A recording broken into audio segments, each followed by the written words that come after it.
Hi, today I want to talk about why you feel needy in your relationships and give you 3 steps to help you feel less needy in your relationships. Let's keep it real simple. So let's first talk about why do you feel needy in your relationships? And I just want to say in a effort to kind of validate you that the degree to which you feel needy is just speaking to the degree of your needs going unmet in relationships. I don't think there's any such thing as too needy. If you are completely depleted and you're not getting any of your needs met, you're going to feel a certain degree of a void of your needs getting met. So you're going to have more of a need for that need, but it doesn't mean you're being needy. If you were out in the desert for a week and you finally made it to a well and you drank a lot of water, does this mean that you're needy because you drank a lot of water? No, it just means that you were deprived of a certain need,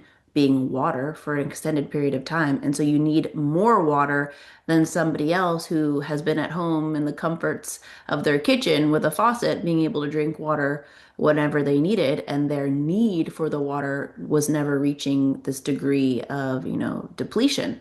So if you are really strongly needing something, in your relationship, it's just a reflection of the degree to which the need is going unmet. So I don't want you to feel like you are needy.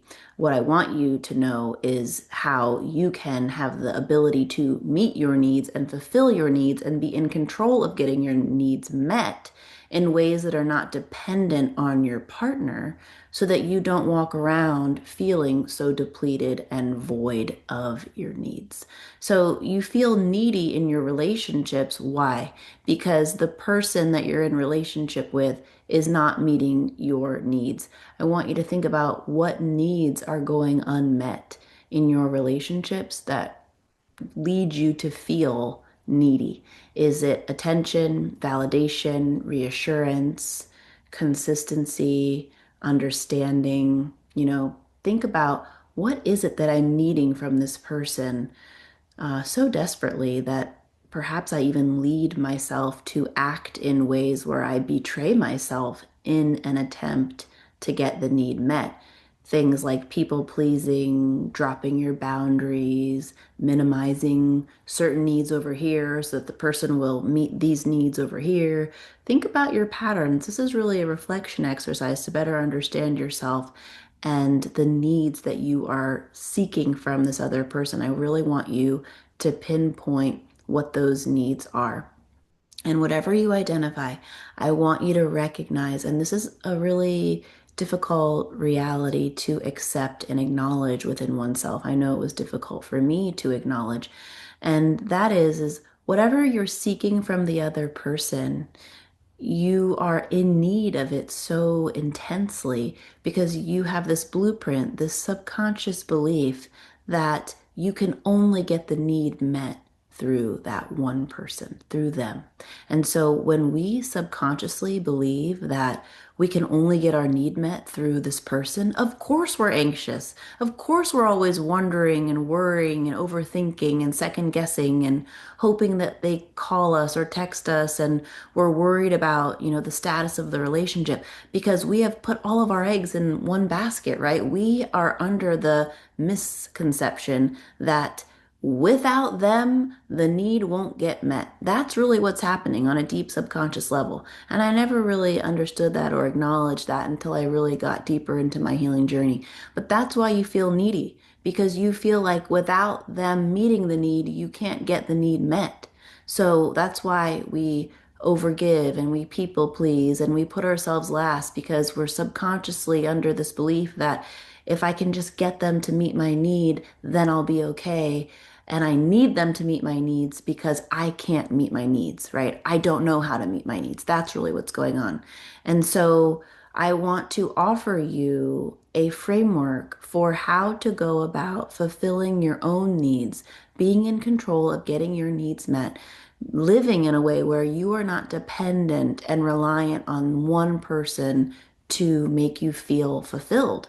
And I'm not saying to meet your needs alone and that all of this is internal and you can't ever seek outside of yourself for your needs. But I want you to feel in control of getting your needs met. For example, I want to just give an analogy. Say you have a tooth that, it needs to be pulled and you need to go see a dentist, right? Who is responsible for getting you to the dentist? Who is responsible for calling the dentist and booking the appointment? Who is responsible for finding the dentist, right? You can then seek your need for the tooth to be pulled by getting that external support, going to the dentist's office. The dentist, is going to help you get your need met. But who is ultimately also a part of this whole thing and making sure that your need for your tooth to be pulled is happening is you. You have to be the one to get yourself there. So, this is just one example of how, yes, you can seek somebody else, in this example, the dentist, to get your need met, but you are also the one in control of getting yourself there. That's what I mean when I say you can seek outside of yourself for your needs, but you also are in control of getting your needs met. So, number one in this process of reducing your feeling of neediness is you have to know what your needs are. I will never forget the first time I saw a list of over 100 needs that a human being can have. And I was just in awe because I never took the time to really think about what are my needs. I was just so focused on maintaining my closeness to that person and keeping the relationship, going and keeping them close that I never really thought about what am I even needing? What do I need as a person, as a human, not only in a relationship, but just in life? So I want you to get really clear on what are your needs. That's number one. Number two is what are the needs that I'm seeking in a partner, right? Connection, understanding, adventure, to feel seen, to feel heard, reassurance, consistency, communication. What are the needs that you're seeking from your partner?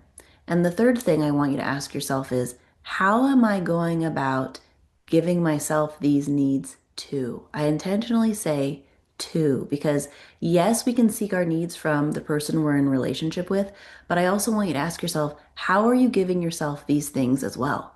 Because you can't live your life feeling like I can only get this need met through them. So that is your homework. Those are the three questions that I want you to ask yourself. And I also just want to say one more thing because people always tell me, well, Erica, there are certain, relationship needs that I can't get met through myself or through a friend or through community, etc. And yes, that's true. So when a certain romantic relationship need cannot be met, are you going to just completely, dissolve and fall on the floor and float off into an abyss and just feel completely dysregulated? No. I want you to have the ability. This is where I think, just being an adult comes into play is accepting the reality that not all of our needs are going to be able to be fulfilled all of the time. And can you develop the ability to hold that emotional discomfort and soothe your emotional overwhelm and frustration or sadness, right? That is a whole other lane and a whole other talk. But for the sake of today, yes, there are certain relationship needs that maybe can't be fulfilled through somebody else. But let's just say, for argument's sake, the need is to feel seen and heard. You want to feel seen and heard in a romantic relationship. Well, if you are not in a romantic relationship or the person that you're dating is unable to make you feel seen and heard, how can you go about giving this need to yourself? Well, you can pay attention to yourself. You can spend time with yourself, journaling, meditating, reflecting on how you're doing right now and what you think and what you need and what you feel and what needs are going unmet and what you'd prefer in the relationship and actually pay attention to what's going on within yourself instead of focusing so much on the other person and how they're not meeting your needs and how you want them to change and how you can get them to change. What if you just spend some time honoring and validating what's coming up within you and being present with your discomfort and your frustration and your annoyance and your sadness and hold space for what's coming up within you emotionally? I never did that. I never took the time to just sit with, wow, I'm so frustrated right now. And to just honor that and validate that and try to understand that and try to get some information based on that emotion to help me know what I need instead, right? And lead me to then speak up and communicate based on what I gathered by spending time with myself. You can also feel seen and heard through a friend, right? Venting and communicating to someone close to you, right? So just because you can't get that need met through the romantic partner, yes, you can still be in control of getting your need met in other places. So those are the three steps I want you to focus on. What are your needs? What needs do you want from a romantic partner? And third, how are you going to get those needs met in other places through yourself or through someone else if the romantic partner is unavailable or unwilling to meet the need? Because we cannot live our lives expecting the romantic partner to be the sole source for what it is that you need. And this is going to free you from being dependent on that one person for your needs, which is going to minimize your anxiety and release you from worrying and wondering about them and what they're doing and all the things.